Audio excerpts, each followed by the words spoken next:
Hey everyone, we're back for part 4, our fourth and final selection for today on the history of busking and street performance. Because we are centering our discussion on New York City in particular, I want to focus on a busker that I've seen live, but that has been featured on a number of different channels and avenues, but the New York Post did a story on him. I've gotten to see him live, but it's a pianist who brings his own piano to Washington Square Park. And it's worth listening to his story as a nice way of concluding our lecture topic for today. I have a couple other points that I'll want to make at the conclusion of this video, but we're going to start by watching that. So give me a second to pull it up. I wheel an 800-pound piano a little more than half a mile, just about 4 times a week. I play in the park all year round. I play in the snow. I play when it's wet out. Everyone deserves to have a positive, powerful, emotional musical experience. There's no reason to deny that to anyone. Whew. Hooray! I used to play for ballet classes. I was always looking for a more fulfilling artistic experience. And while I was in the subway and walking through Manhattan, I always saw street performers. And so I wanted to try my hand at street performing myself. One of the most integral parts of street performing is having a little bit of a spectacle. My roommate and I decided that bringing a real piano around would probably be the most unique thing to do. The way I push the piano is a strategy all in itself. I have to use a lot of brute force, but there's also a certain amount of leverage involved. I almost always have to keep my eye between the streets and what I'm going towards. Every now and again, there walks up that guy who says, "Boy, I bet you wish that you played the flute." Hey, do you need some help? No, I only got 1 more block, so it's all good. You can come there and listen to the music. I try my best to hear and see all of the emotions of the people around me. I'm thinking about the emotions in the piece that I'm playing, and I'm hearing them and feeling them myself, and I'm also looking at the people and thinking about how it's meaningful to them.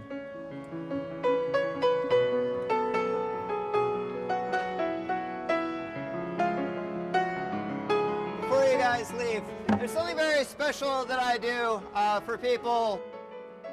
I had a piano technician, and he would always tune the piano, and then as soon as he was done tuning, he would lay underneath the piano while I played to make sure it sounded just right, and he would always exclaim how amazing it was, and I didn't think much of it. And then one of the fellows who often hangs out in the park was kind of having an emotional day, and he loves the piece called Clair de Lune, and he asked if I would play it. Some friends of mine and I, we helped him get under there, and I played it for him, and when we brought him up, he had streaks of tears down his eyes, and it was clearly like a very, very emotional experience for him. And it made me think, you know, this is something that I should provide for everybody. I don't know, the music comes from, it goes through me. It's like you're feeling energy of this place. Just to be encompassed with all the music and you feel it, the vibrations, it's so loud, you feel the vibrations, you're not even thinking about anything. You're just like,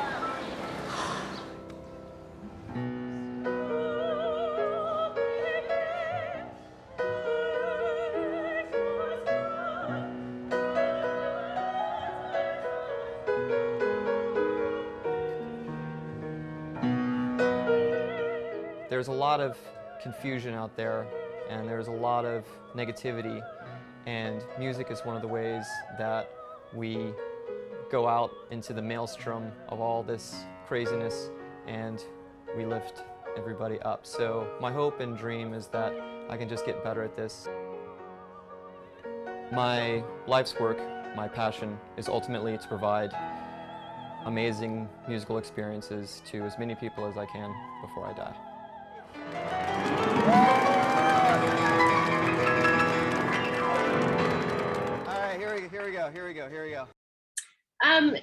So I don't know if any of you saw or took note of the sign that's on the side of the piano that says, "This machine kills fascists." And I hope that is, at this point, it's maybe a little bit less well known.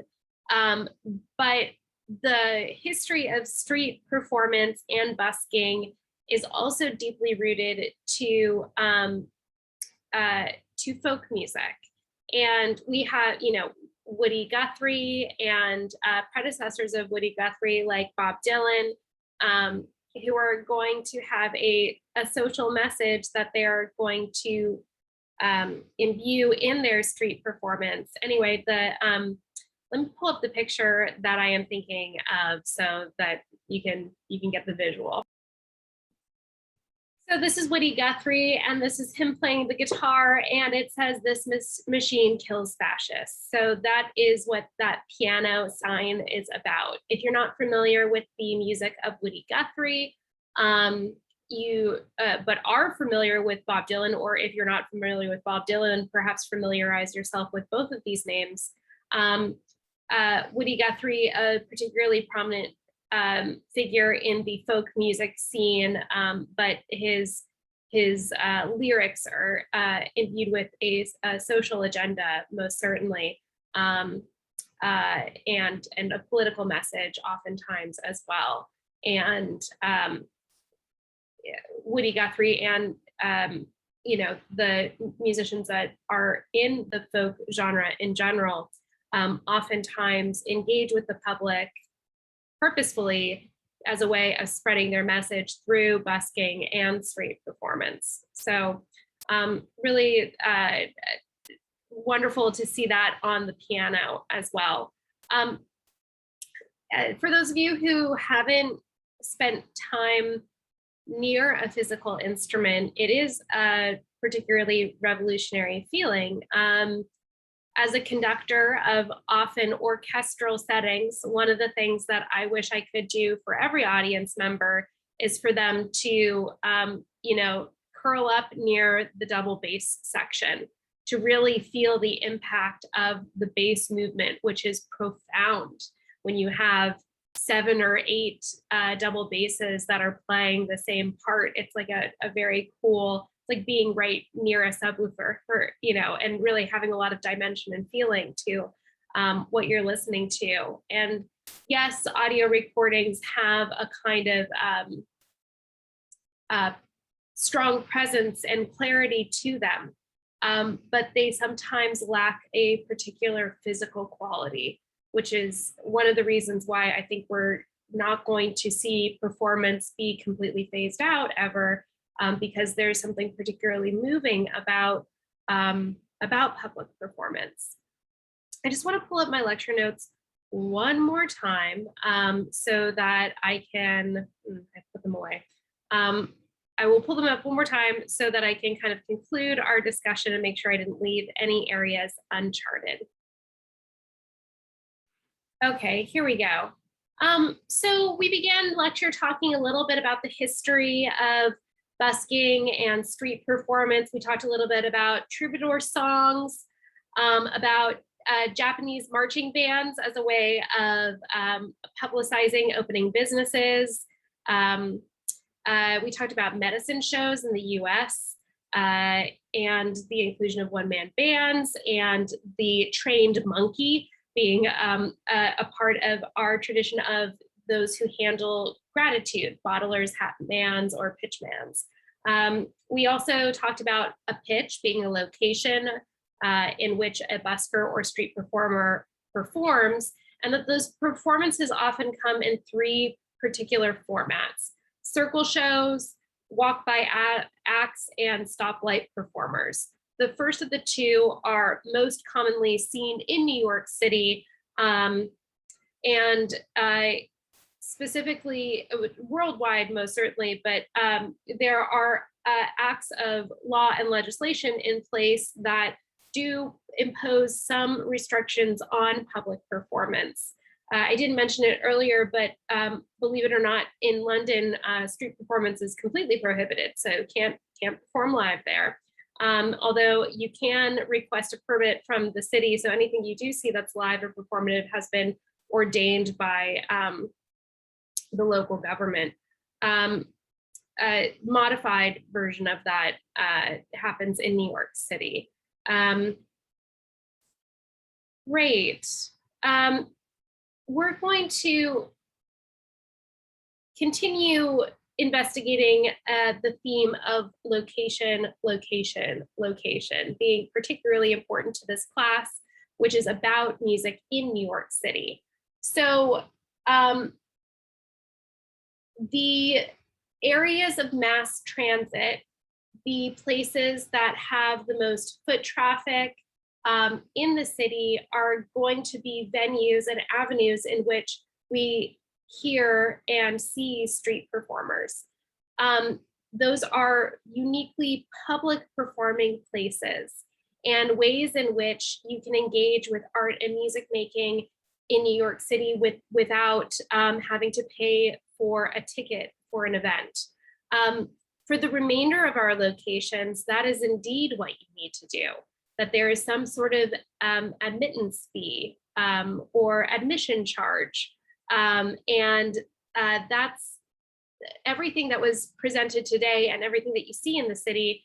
You know, this is in terms of street performers and buskers are impositions of sonic activity on, you know, your own personal space.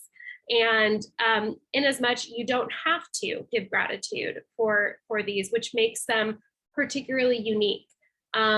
Every other instance in seeing a show, it's completely voluntary, right? You have made the decision that you want to pay an admission charge to go see and hear music being performed.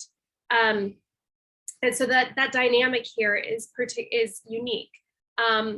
And again, just drawing attention to one of our other areas of focus, the idea that the medium impacts the message, that location and the location and all of the different elements of the location, the temperature, the time of day, those sorts of things are going to influence the kinds of the amount of space, the kinds of acts that are available. So we're going to see the intersection of a number of different things in this class that all influence and impact music.